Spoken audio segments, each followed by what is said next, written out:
much are you willing to sacrifice for your passion? It's not an easy question because most of us need to balance what we want in life and what we need. Actually, many of us have to give up our passion so we can take care of the bills. And the further we advance in our career, the further we are away from our dreams. However, my guest today has struggled between her passion of dreams and passion to help people. She was a model, then actress, but she answered the call to help people by being a physician. However, 2 years ago, she quit her full-time medical practice position to practice acting full-time. Why did she do it? How did she do it? How much did it cost her? So Dr. Laurance, why did you quit your full-time job as a physician to become a full-time actress? Oh, please don't call me doctor. My name's Corinne. Doctor is so formal. Let me tell you a little bit about myself. I'm actually a singer and an actress. I started singing when I was in first grade and sang through grade school and actually through my younger years as a teenager, and actually performed in Ireland as a pop singer. And then I studied acting and voiceovers, doing children's animation and storytelling, was a high school thespian and so forth, and then went into formal acting school. And about that time, I enrolled in college, and my father was a big influence in my life and turned me on to all different types of subjects, including sciences. And I did a lot of modeling through high school and college. And I found a love of medicine and studying science and wanting to help people. And I was a very good medical investigator, wanting to figure out what was wrong with people and trying to figure out what their symptoms were. So I took a break from acting, and I decided to go to medical school, and I trained to become a physician and worked as an internal medicine physician for a number of years, part-time, while I was also doing acting. And then when I had 3 children, my demands as a mother became far greater than what I anticipated, so I decided to put my acting career on hold and focus on raising my 3 boys. And they were just absolutely wonderful, and they were the biggest joy of my life. And then once they were up and out and off to college, I went back into acting full-time, which has just been an extraordinary experience for me. How did you do it? Wow, that's really a loaded question. So the practice of medicine changed over the years for me.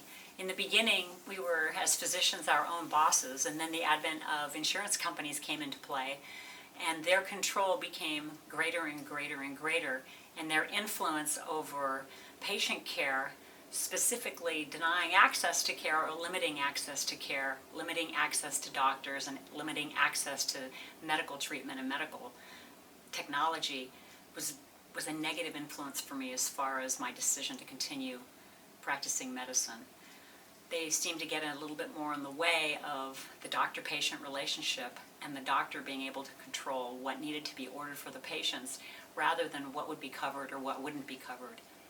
So there is an increasing burden of financial responsibility placed on the patients to absorb paying out of pocket for testing that their insurance companies refuse to pay for, which put the doctor and the patient in an awkward situation when we're trying to work up medical symptoms and get to the bottom of what their medical problems were.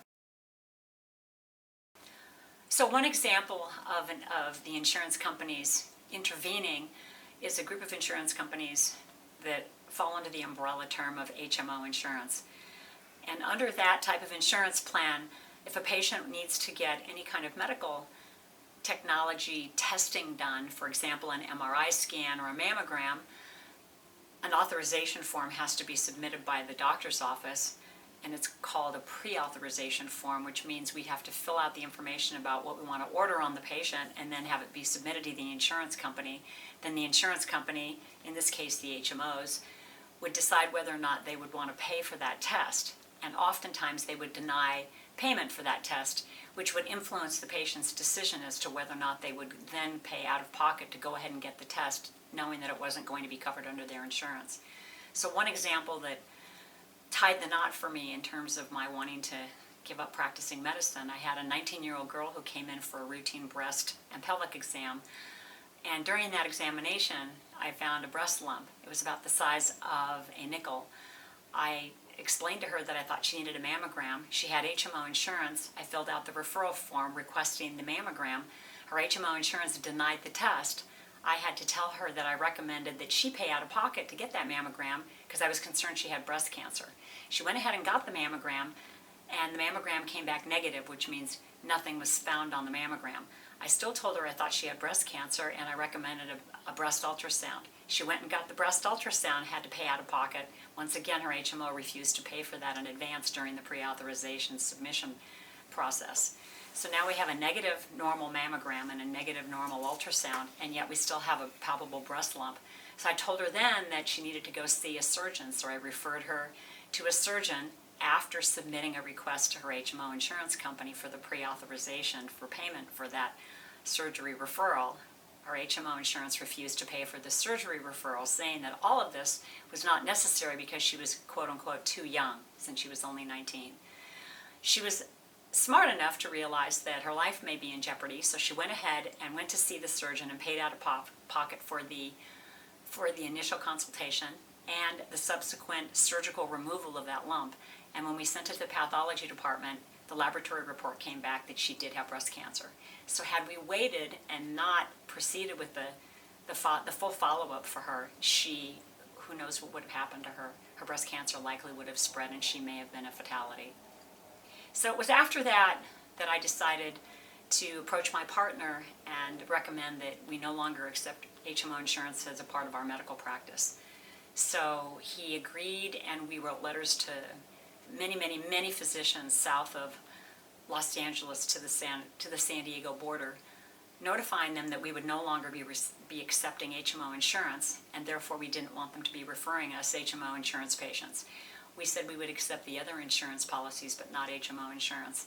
And what happened was several doctors in the community began to take sides, if you will. Those that believed in HMO insurance continued to accept HMO insurance and went one way, and those who aligned with us went this way, and it created a huge division in the medical community after that, such that it was written up in the Los Angeles Times back in the day.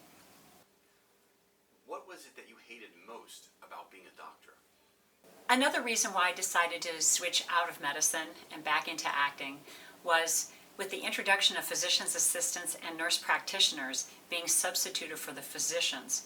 That is, if a patient called up to make a doctor's appointment wanting to see their doctor, they were automatically booked with either the physician's assistant or nurse practitioner, and they were denied an appointment in general to see a physician or a physician which was a specialist. If I, as the referring physician, want my patient to see a neurologist, I'm asking for my patient to see a neurologist, which is a medical doctor, not a physician's assistant or nurse practitioner, who have less training than medical doctors do. So I felt like my ability to manage the patient fully together with another physician who had the specialization in their specialty of practice, for example, neurology or orthopedic surgery, then I felt like my ability to practice medicine was going to be compromised. And I basically lost any drive to practice medicine anymore. How much did it cost you? Well, money isn't everything. Obviously, I lost all the income that I was making from practicing medicine, and I had to rely on other sources of income for investments, that type of thing, and my savings. And I pursued my acting full time, and I've never been happier than I am right now. Are you happier now being an actress and doing what you love than being a physician? While I absolutely was privileged beyond anybody's imagination to be able to provide care and for patients and have their lives in my hands, I felt if I couldn't do the best possible job that I wanted to do for them because of these handicaps with physician's assistants and HMO insurance and reimbursement from the insurance companies and nurse practitioners, that I felt I might as well bow out and really go back into my true passion, which was acting and singing. What do you think about assisted suicide? Oh, wow, that's a controversial question, but a really good question.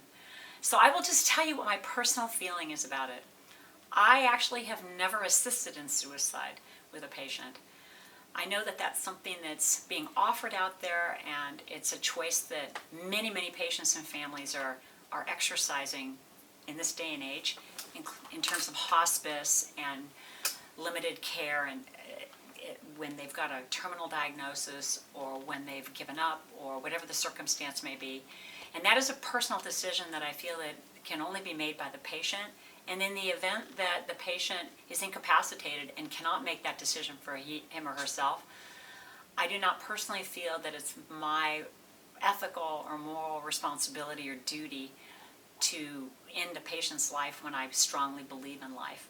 I feel that our Creator is the one who has the supreme authority to give us life or take it away. And as a physician, we try to save lives. That's why we do CPR. That's why we have ambulances. That's why we have hospitals.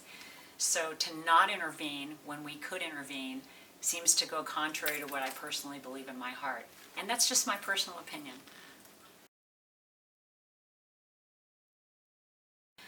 You know, we're all here on this earth to make a difference, and we all have to tap into what our strengths and gifts are.